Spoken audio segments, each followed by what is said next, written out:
Money in the Bank is WWE's next pay-per-view on July 18, but it already feels like management is also setting up certain storylines for SummerSlam on August 21. After failing to qualify last week, Randy Orton, Drew McIntyre, and AJ Styles were going to battle to see which one of them gets one of the spots in the Money in the Bank ladder match. After we found out the Viper was unable to compete, Riddle talked management into letting him fight on Orton's behalf in a battle royale.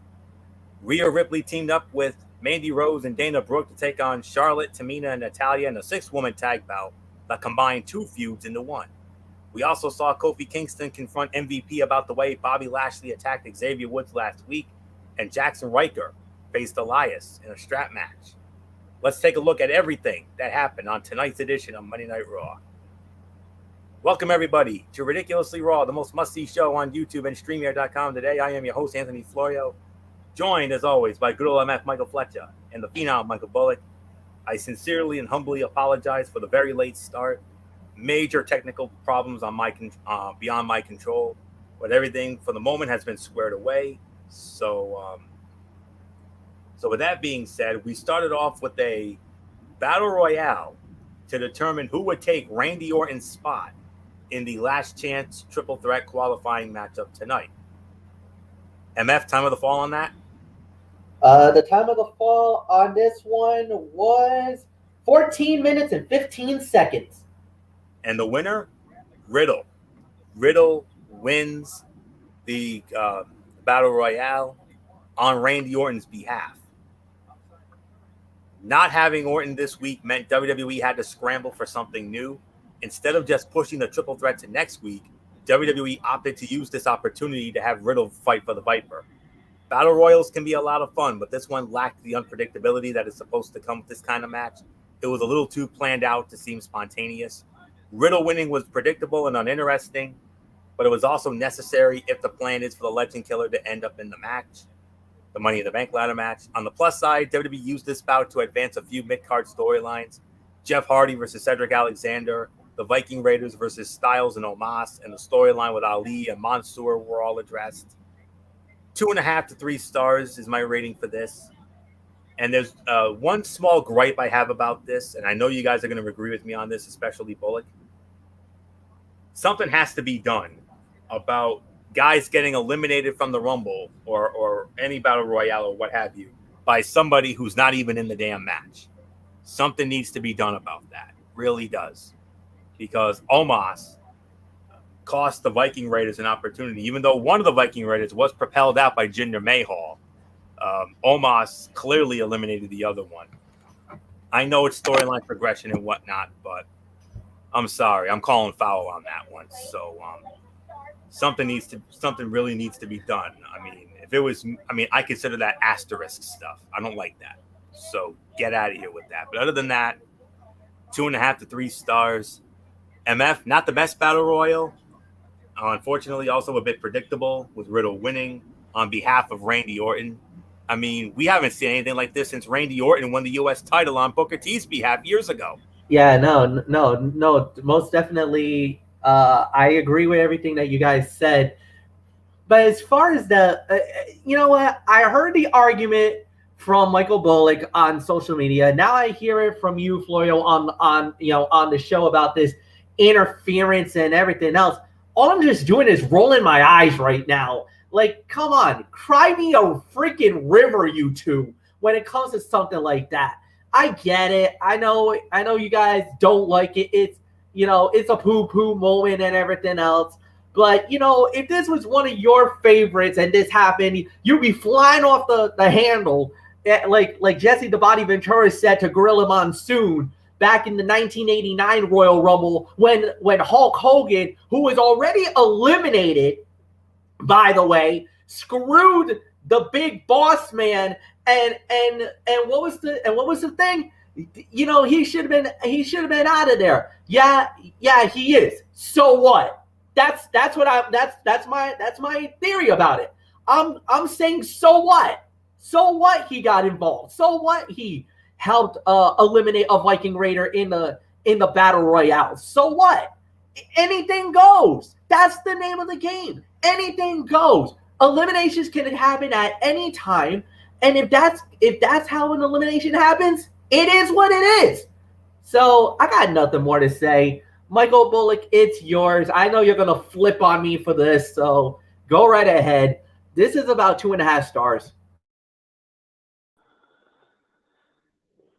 Yeah, I'll give it about maybe 2.5 stars as well. But yeah, I mean, I get where you're coming from with this, Fletch. But come on, if you're going to be eliminated in a battle royal or Royal Rumble, it has to be by someone who's in it. I mean, if you're eliminated by someone who's not in it, and the referees say, "Oh, you're gone," no, I don't agree with it. I mean, they should be allowed back in, and then if he's eliminated by the person who is in the battle royal, then I'm totally fine with it. But I'm sorry, Fletch. I'm with Florio on this one. I'm crying foul, and WWE needs to do something about it. But let's all be honest.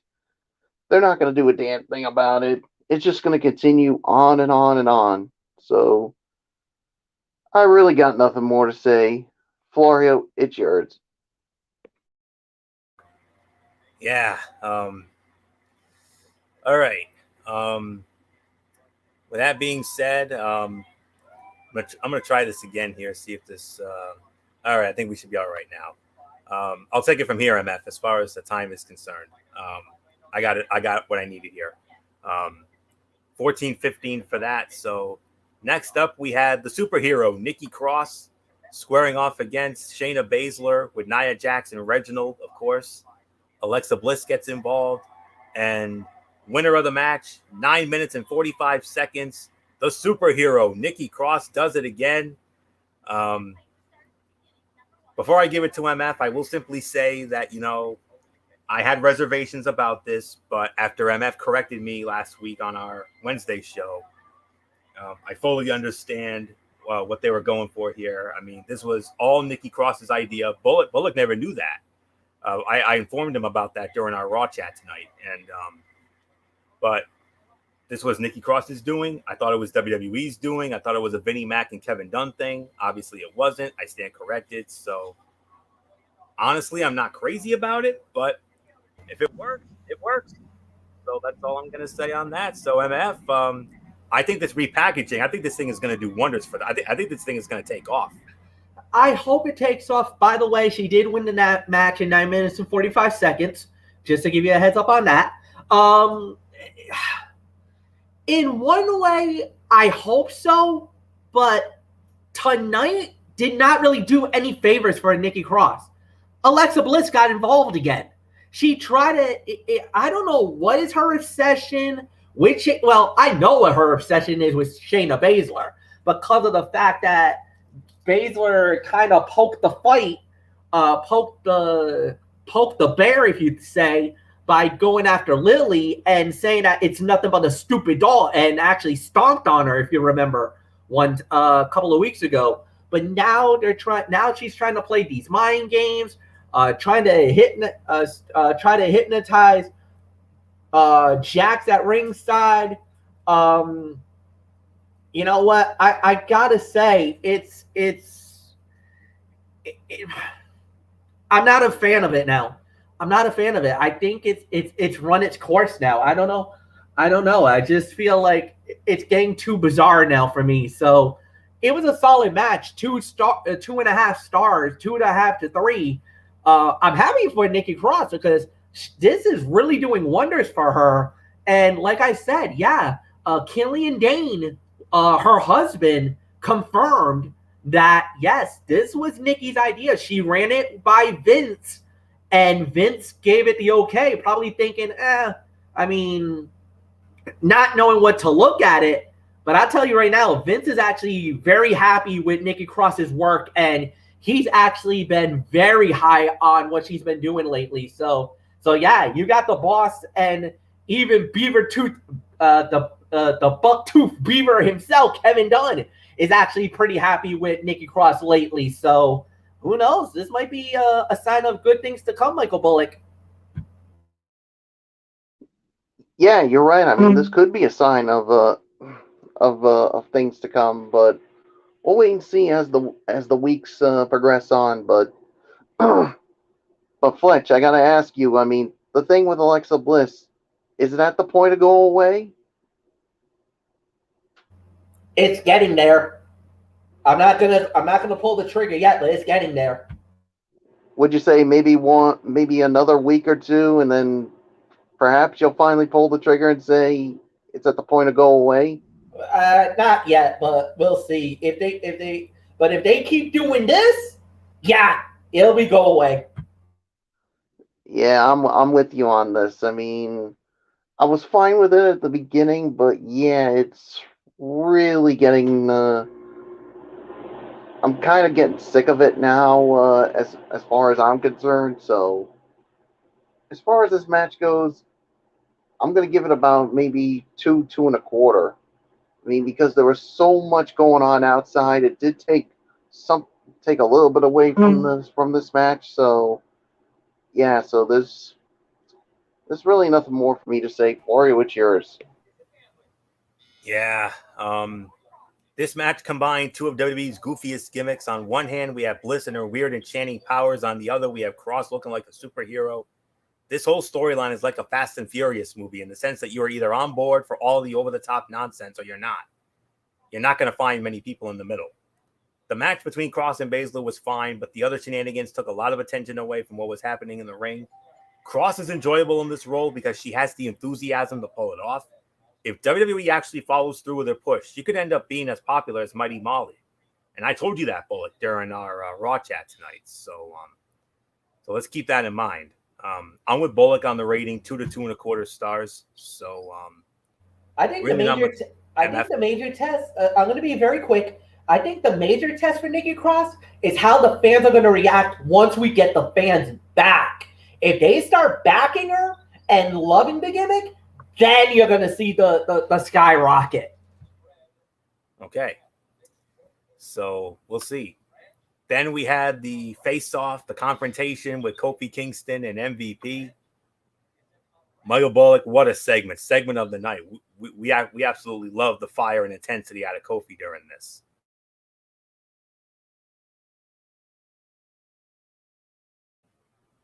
Bullock, are you there? Okay. Yeah, I mean, what can you say? I mean, I really like the. I mean, this to me was the segment of the night here. I mean, I love the back and forth between Kofi and MVP, and basically MVP being the braggadocious manager of Bobby Lashley, saying that Kofi has no chance against him, and Kofi basically saying Xavier Woods gave your man more trouble than you expected because, well, let's just say Xavier Woods had heart and really toughed it out, and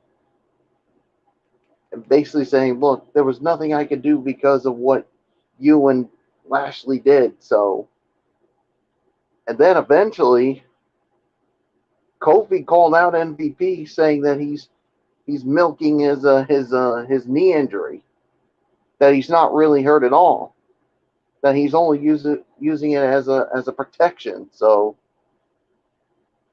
I think it's about time somebody called out MVP on it, because we've seen MVP like this for a while, and we were wondering when was somebody going to call out MVP on it. So, and yeah, MVP got in trouble for running his mouth and got a little trouble in paradise. So, yeah, this was a great segment, and there's really nothing more for me to say except Florio. MVP was asking for it. Yeah, he asked for it, and he got what he deserved and then some.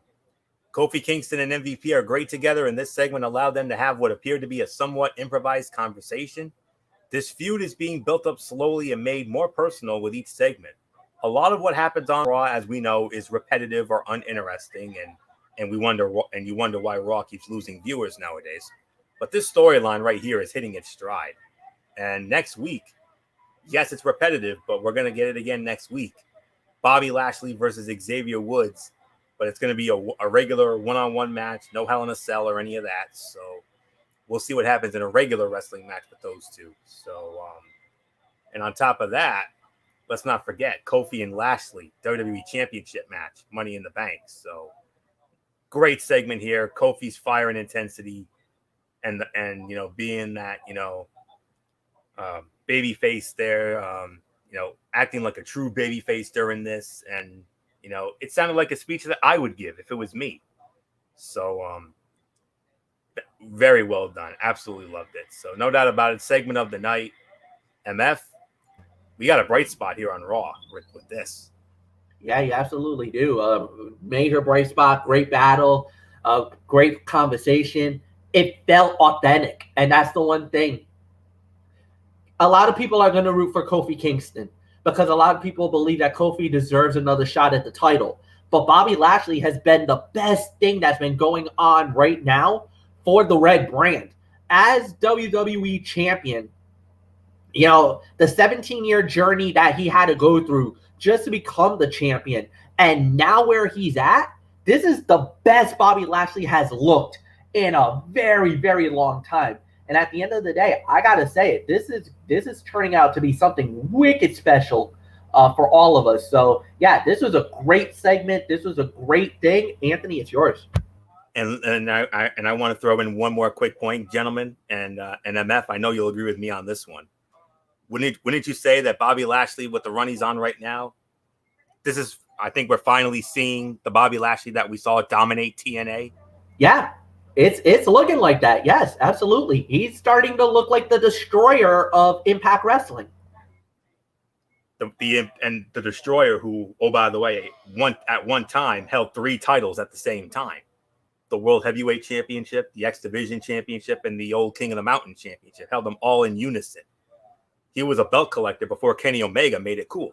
So that's all I can say on that. But fantastic segment all around. Absolutely well done. All right, cutout time. Of course, repetitiveness, which is what Monday Night Raw is known for, unfortunately. Asuka and Naomi against Eva Marie and Doudrop. Eva Marie and Doudrop win the match in 2 minutes and 15 seconds. Yeah, this was the worst fight of the night. This was an absolute dud. I mean, some will say it was a lot better than it had any right being at this point. Doudrop doing all of the work while Eva took credit at the end was the only way this was going to work. Naomi and Asuka already have their spots in the women's Money in the Bank ladder match, so they didn't lose anything by putting Doudrop over here. Using Eva as a manipulative heel is going to be the only way WWE can use her until she either wins over the WWE Universe, but that's going to happen, or proves she has improved in the ring. But this was an absolute dud. This was the worst fight of the night, so just make her officially a manager. Just make her a manager. She brings you the perfect heel heat. She's the next Vicky Guerrero. If you do this right, if you have Doudrop as the wrestler and Eva Marie as the manager, or even start making a stable for her, she would do wonders as a heel. She is. Okay. Definitely. Well, we gotta get into this. We had Ricochet versus John Morrison. The fight ends in a double. It ends in a double count out in 11 minutes and 10 seconds. All right, let me get into the match here. This was the second best fight of the night. Yes, there was a double count out finish. Yes, I know the correct rating for this is an A. But if I were to give it a rating, I would have given this 3.5 to 3 3/4. If anybody else was in the Miz and Morrison's position, these segments wouldn't be nearly as entertaining. They take everything and make it work somehow. The action in the ring was as good as you would expect from Ricochet and Jomo, but the spot at the end outshined everything else. It looked amazing and justified a double countout for once. This was a taste of what is in store at Money in the Bank. If they do spots like that crossbody, the live crowd in Fort Worth is going to lose its collective mind. I know the rating. I know it should be an NA, but this is one time that I think a double countout finish is going to be justified here. This was 3.5 to 3 3/4. And the reason why I give it that rating was because of that spot alone. That spot alone, let me tell you, that spot, that's the spot of the year. I know we got, another half a year or so to go here in 2021. I get it. But to me, more than anything else, I don't know if you're going to, I know there's going to be a lot of big spots the rest of the year, all the way around. But I don't know if you're ever going to see a spot as damn cool as that one. That was the coolest and sickest damn spot I have seen this year. Unbelievable. So that's all I can say on that. 3.5 to 3 3/4. Screw the damn NA. I'm waving it for this one. So not much more to say. MF, that spot. Wow. Youch. That's all I was saying is ouch the whole time. That was, look, we can argue, we can piss, we can moan about the NA. This deserves 3.5 stars. Definitely worthy of it. Definitely deserves it. I'll agree with that. I cannot believe they did a spot like that in the Thunderdome of all places, man. You couldn't save that for the live crowd. Oh my God, the fans would have lost their collective minds, like you said. That would have been a freak out moment. But then again, that's a dangerous move. I don't know if you would have been able to get away with that with a live crowd. Because that they would be really worried about the safety of the fans. Maybe it was worthy of a Thunderdome moment because of the fact that there are no fans and you could react from your computers on that one. I know I was reacting. Oh my God, is all I'm saying. Holy crap! 3.5 stars. Bullet go.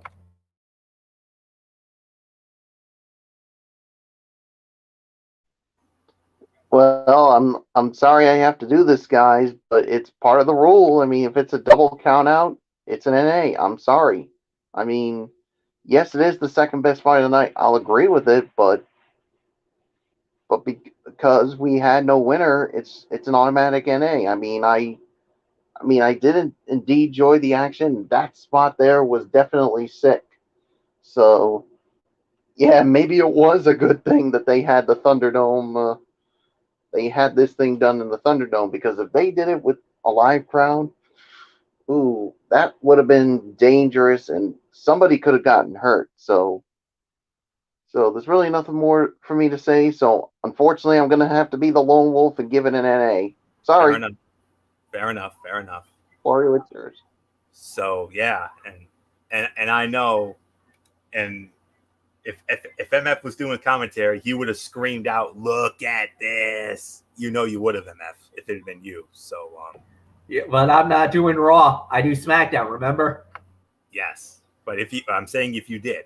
So and if this was the Money in the Bank ladder match, you do Money in the Bank ladder matches. We do both of them. So, but anyways, all right, lost in that excitement.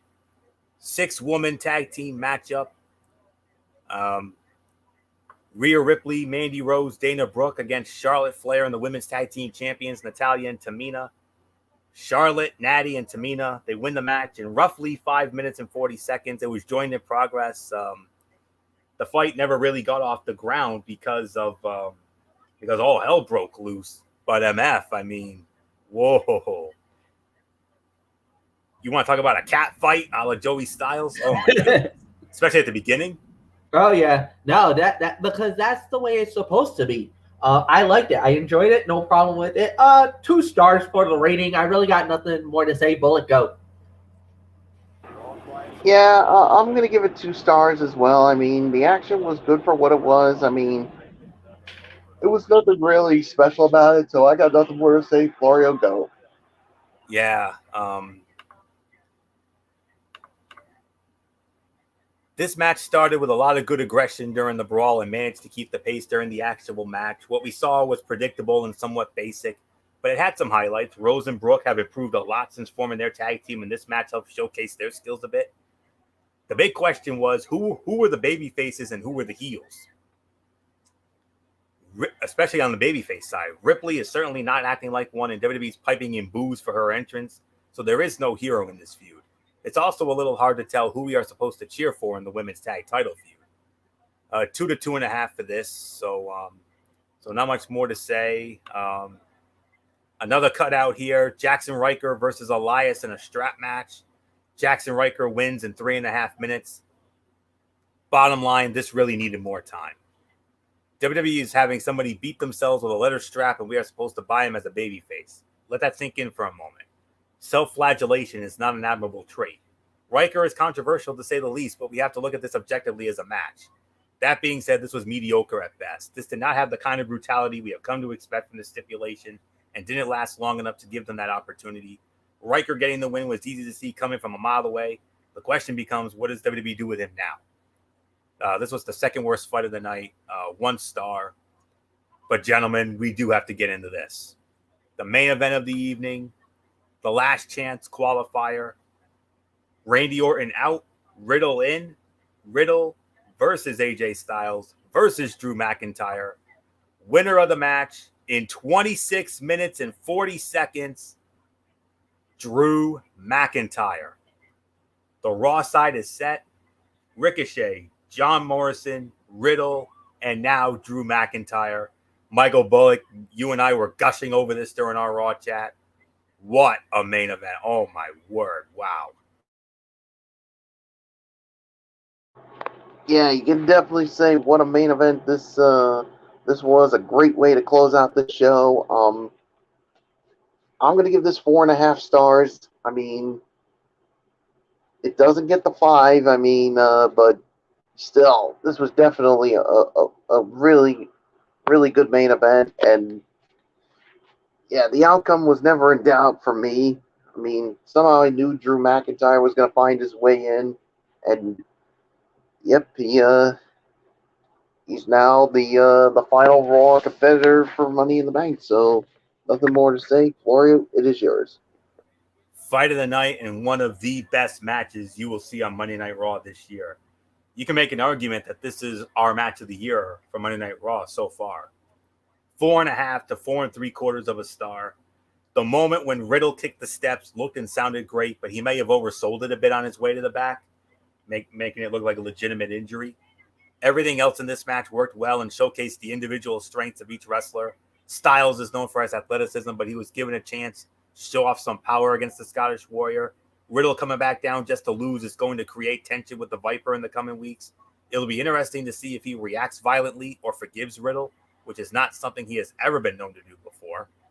But, I mean, a very good match with hard work from all 3 guys. The broadcast team acknowledged that Riddle was using his bad foot on those late PKs and framed it as a sign of how tough he was to fight through the pain and whatnot. But Riddle looked like a damn star here tonight. So you may not like his gimmick. I'm not really crazy about the gimmick, but damn it to hell, this boy can wrestle. And tonight, this boy became a man here tonight. This was honestly the best damn performance I have seen from Matt Riddle since he started on Monday Night Raw. Period. So 4.5, teetering on 4 3/4. Fight of the night. MF. Ooh, what a main event. 4.5 fight of the night, no doubt about it. Predictable outcome, predictable winner, but a damn good match to say the very least. Bullock is yours. Well, Bullock started off, so with that being said, now let's get into our overall thoughts. And the first little bit of the show, mostly lousy, mainly because of the campy comedy nonsense. And then they delivered 3 straightforward bouts to close the show, and the show peaked with that incredible main event. This week's Raw was uneven, but still featured some segments you should take the time to check out. The Kofi MVP face-off, obviously. But go out of your way to see the Morrison Ricochet match, especially the finish. And then really go out of your way to see the main event if you're pressed for time. The 6th woman was disappointing, but other than that, I mean,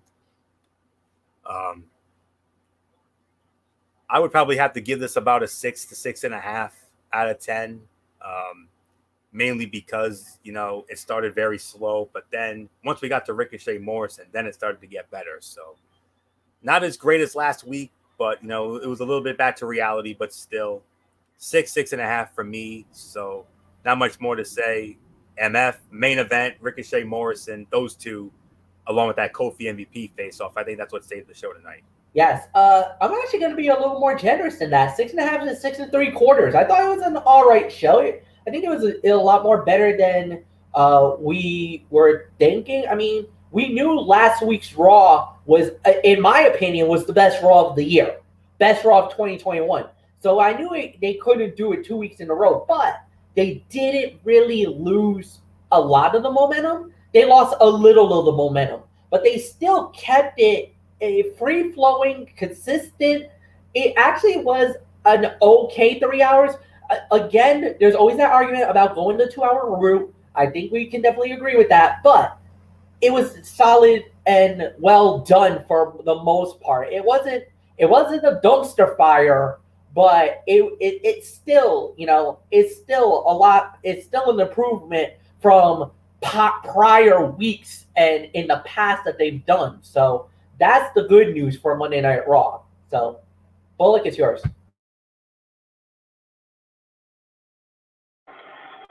Yeah, 6.5 for me. I mean, yeah, the main event and that segment really is the reason why this show was indeed a 6.5 for me. So everything else, I mean, was okay to pretty much, like you said, campy comedy nonsense. So yeah, there's really nothing more to say. Florio, wrap it up. Yeah, I'm going to do so with a quick Tony's take here. Impact Wrestling. And we started it off with Decay versus the Good Brothers. Good Brothers win the match. Hang on, I just want to actually no, I stand corrected.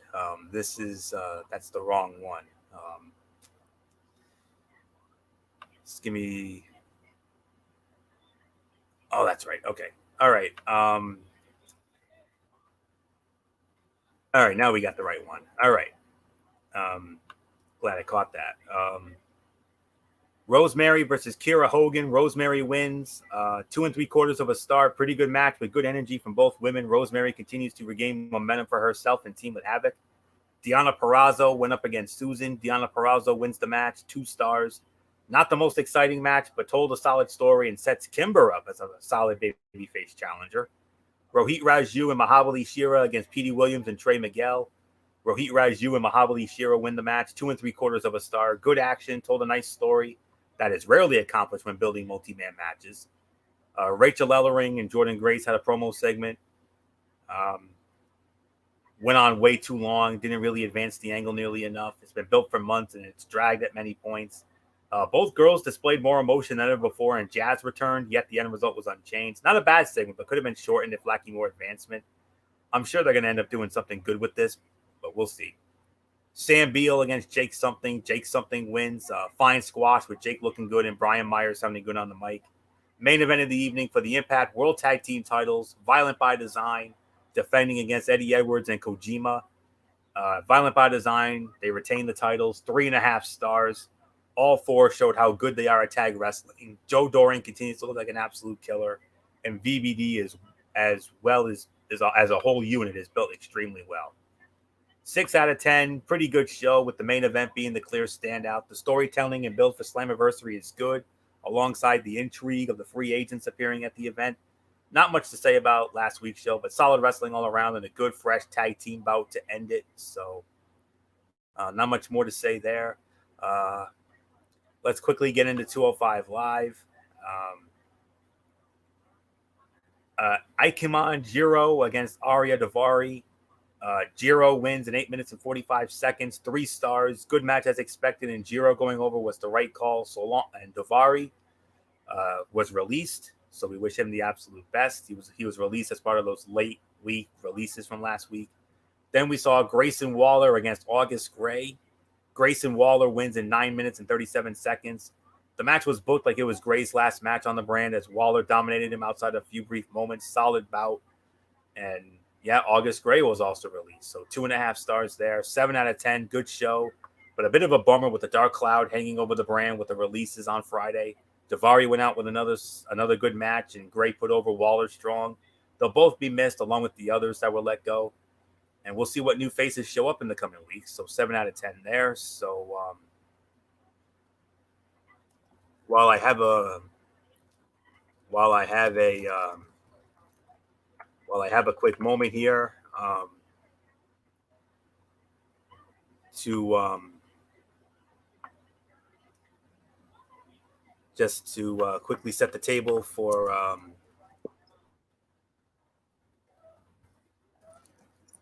set the table real quick for the next at wrestling show. Huge main event. Kenny Omega and the Good Brothers, they're going to be in the main event. They're going to be squaring off against Moose, Sami Callihan, and Chris Sabin.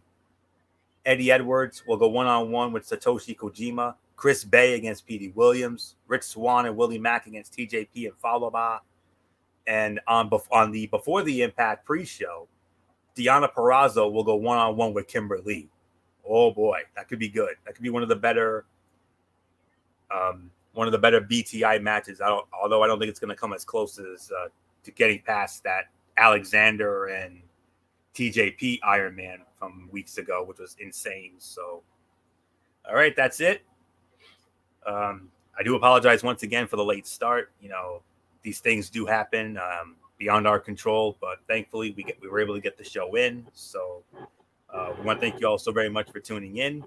Great to be back on our traditional nights. The first time we've been a ridiculously raw on a Monday night since May the 24th. It's been about 5 or 6 weeks, mainly because of the NBA playoffs, but we are back to our normal schedule. We will be back with you on Wednesday night over on MF's channel, Brace Fan 95. Florio, one more thing before you. Michael Bullock. Yes, you wanted to. I understand, Michael Bullock. You told me you had a special shout out you wanted to make, so I'm going to give you the floor. All right. Well, obviously, I want to give a special shout out and congratulations to someone that Florio and I know well. She is indeed my cousin, or I've always called her my little cousin, Tori Dakotas. This past weekend, her and her boyfriend, Chris, were up in Hampton Beach, New Hampshire, and her boyfriend popped the question, and now they are officially engaged. So congratulations, Tori and Chris, and all I can say is I'm very happy for you guys, and I cannot wait for what this next journey for this part of your life is going to be like. So much love to you guys. So yeah, that's all I got to say. Now, Florio, you can wrap it up.